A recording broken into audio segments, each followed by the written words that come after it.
Typically, the side effects are very short-lived, usually 24, 48 hours, so I might expect a little bit of soreness on my shoulder for the next day or two, perhaps 20%, up between 20 to 30% chances to having a little bit of fever and body aches, and if that happens, I'll take some Tylenol maybe, and I don't expect anything else than that. Hopefully 10 days from now I'll start building a good amount of antibodies that will help me prevent getting infected with COVID. Now, I guess it does require a second shot. I guess Pfizer 21 days after. I guess is it about effectiveness and making it a longer term? Yes.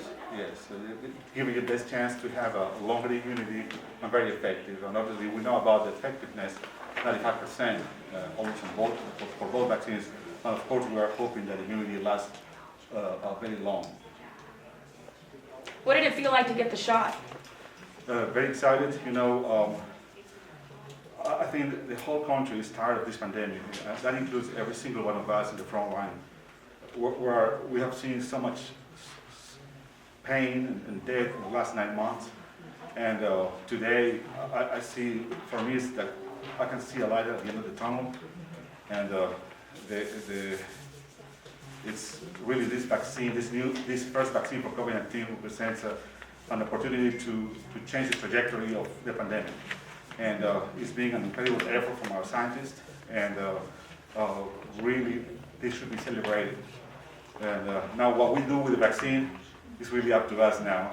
Our job is to educate the people so we can build vaccine confidence, so we can seize this moment. And obviously, if there's any way out of this pandemic, it's with a vaccine. So for me, it's very exciting, and I hope we do our part.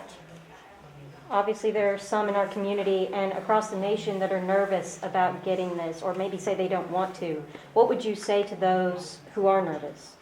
Well, we understand their nervousness, and that's the reason I'm here today. We sometimes allow politics or other, or perhaps a group of people who don't believe in vaccines.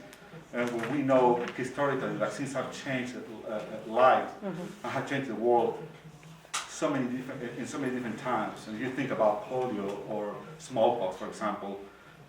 This vaccine has not. They're very rigorous about the quality of the vaccine and the safety, like we have ever been. And this technology is amazing, and I'm hopeful that it makes a difference. And this is the beginning of the end of this pandemic. Yeah.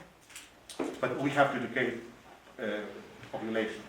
We have to educate them and make them understand that they have to believe in our scientists. And what we shouldn't do is politicize the vaccine.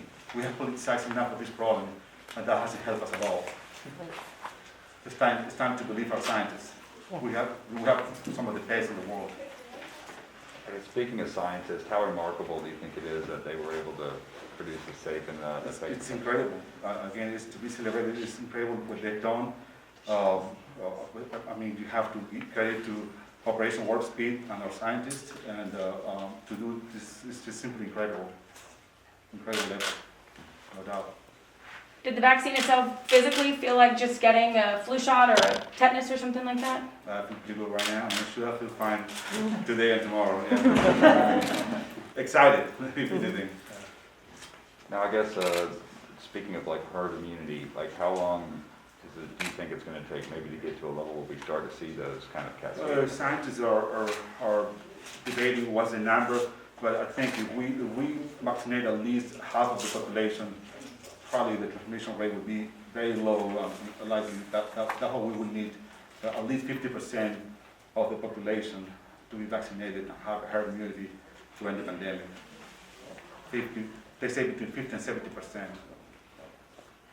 Kind of along those lines, once people do start to get vaccinated, what is your advice on wearing masks and continuing to social distance? We have to continue doing the same. This doesn't change at all the need for mask wearing, because we are still learning a lot about the vaccine. It's very promising, but we're still learning about it. And so that doesn't change. We still have to social distance and wear a mask every day. We're not at home.